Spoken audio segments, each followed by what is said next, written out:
Sorry we were on such a long break, but House of Cards isn't going to watch itself. Investor Beat starts now.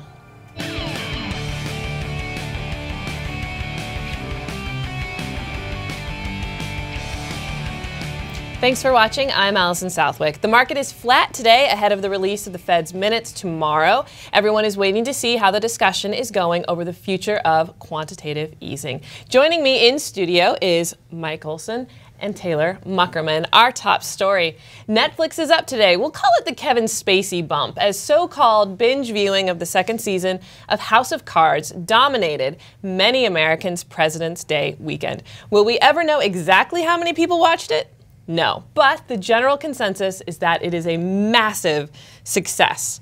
So, Mike, remember when Netflix was left for dead by investors following the whole Flickster mess? Yeah, I think it pays to remember that Netflix has certainly come a long way from that, but they might actually be misremembering the key event in Netflix past, and that was the Starz negotiation, where Starz basically told Netflix, no, we're not going to play ball, turned out the lights. And all of this goes to show the extent to which Netflix does not control its destiny. They don't own content, and content providers Netflix needs content providers more than they need them. To give a sense of perspective, Netflix did about $4.4 billion in revenue last year, and the cable companies, that is Time Warner, Charter, and Comcast, collectively speaking, cut a check for $15 billion to the content providers. Netflix can't do that. So they're in the step in the right direction, though. I mean, if the moral is content is king, so who is vying for that throne here? Well, you always have to mention HBO, and Netflix is catching up to them. They have a couple of their own shows. HBO has an entire suite. Netflix has 40 million customers, more than HBO, but you're seeing incumbents, or not incumbents, but new competitors come in because this is a pretty wide open space still. So you've got Amazon Prime and their membership with movies, TV shows, and the like. And now Google has their Chromecast, where you can stream anything from your computer to a television as long as you have an HDMI port and Wi-Fi. So there are some new competitors. Thankfully, Netflix has that 40 million user head start. So as an investor, you can try to bet on the media company as your horse. But when you consider that Netflix alone counts for a third of the downloads during peak time in the US as far as internet traffic goes, right, is it a smarter idea to invest in a company that helps manage the flow of data? Right, so you want to talk about companies that control their destiny right here. You have the content providers, and then you have the other key source of cost in Netflix infrastructure, if you will, and those are the cable companies, broadband providers. Now, whether you have continued cord cutting or not, the broadband and cable companies are always going to control their destiny, because to the extent to which they lose cable TV revenue, they're going to go ahead and put that money back on consumers' tabs in the form of higher costs for internet. So all of this viewed in context, what I like, the biggest company that everyone loves to hate, Comcast. Time Warner. You look at this deal that happens and the extent to which they are going to be able to exert their influence and will on content providers and consumers is absolutely mammoth. Right now, I think it's trading for about 17 times combined cash flow. Not altogether expensive. So do you go for a Netflix, or do you go for the old guard of Comcast Time Warner? Well, with the customer base that those two are going to have together, it's pretty hard to argue against their power that they're going to be able to exert. Yeah? I think, right now, it is the Comcast Time Warner. It'll be interesting to see how Netflix bargaining power shapes up if they are able to continue growing that user base and they're able to also increase prices.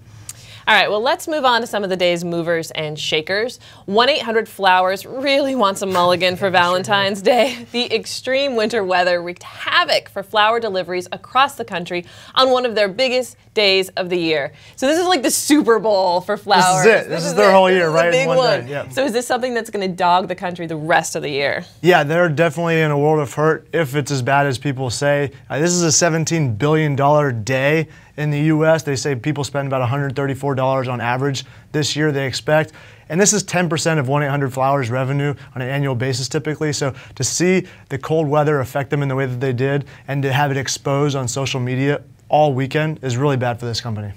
Coca-Cola is down today after the company announced revenue was down for the full year and fourth quarter. Profit also fell. So Olsen, Warren Buffett is a famous investor in Coke, arguably the most famous. Right.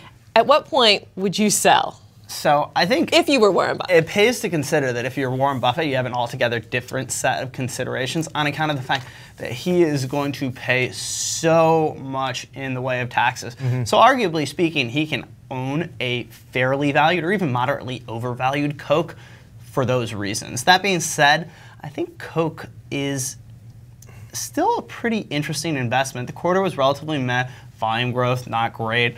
EPS up about 8% after adjusting for currency fluctuations. But what you want to be thinking about here is Coke will always control its destiny, and that is for two reasons. First, it has some cash cow brands, and on account of that, it's been able to build wicked supply chain efficiency and exert a lot of influence in terms of where it lands on the shelves. The practical ramifications of that are that even if, sugary, fizzy drinks are in secular decline, they'll be able to incubate other brands and really keep that cash flow machine going. So, I think it's about 17 times cash flow. I don't think it's really expensive. I don't think it's really cheap. If you want to own it in your portfolio, you think of it as sort of an equity bond. It's just a very, very low-risk stalwart. Waste Management is down after the company missed on the top and bottom lines for fourth quarter. Guidance for the full year also came in lower than expected. Taylor, the stock took a hit, but the company still delivers a healthy dividend. So what is an investor to do? Yeah, you have to wonder about this company. It's the largest waste management company, hence the name, in the United States. Really big in the recycling game, which hurt them on the cost side this year or in the fourth quarter. So yeah, the healthy dividend is there. It's a necessary business to remove the waste, and recycling is growing for this company. Granted, the cost structure was a little higher, so the earnings were compacted. But if you back out all the one-time earnings, such as asset impairments, they did turn a nice little growth on the revenue. Didn't beat estimates, but I don't think it's that big of a worry. And they're starting to come to their senses when it talks about investing in startups. They're going to move more towards established companies that they can buy into, because they've been burned on a couple companies in the biofuel space lately. So they're going to start revamping that strategy. Pharmaceutical company Actavis announced that they will acquire Forest Laboratories for $25 billion in cash and stock. Both stocks are up on the news. Mike, this is the biggest merger since Pfizer bought Wyeth back in 2009, so kind of a big deal. Yeah, this is a pretty big deal, and I think when you look at the regulatory landscape right now, which you're going to see increasing pressures on pharmaceutical makers that want to go ahead and pass cost increases, this is a very smart strategic move.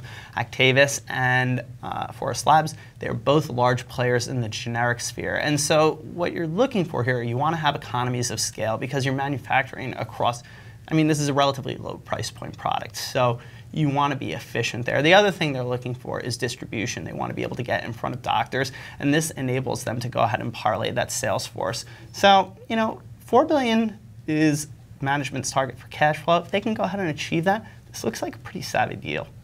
All right, that's going to do it for today. Let's look ahead. What is one stock on your radar? I've got Ensco's earnings later this week. It's an industry that I believe has a long-term uptrend, although they've been beaten up lately based on short-term prospects. This is one of the cheaper companies in the business. Great dividend, excellent fleet, number one in customer satisfaction. I can't see how they don't rise in the future. All right, and how about you, Mike?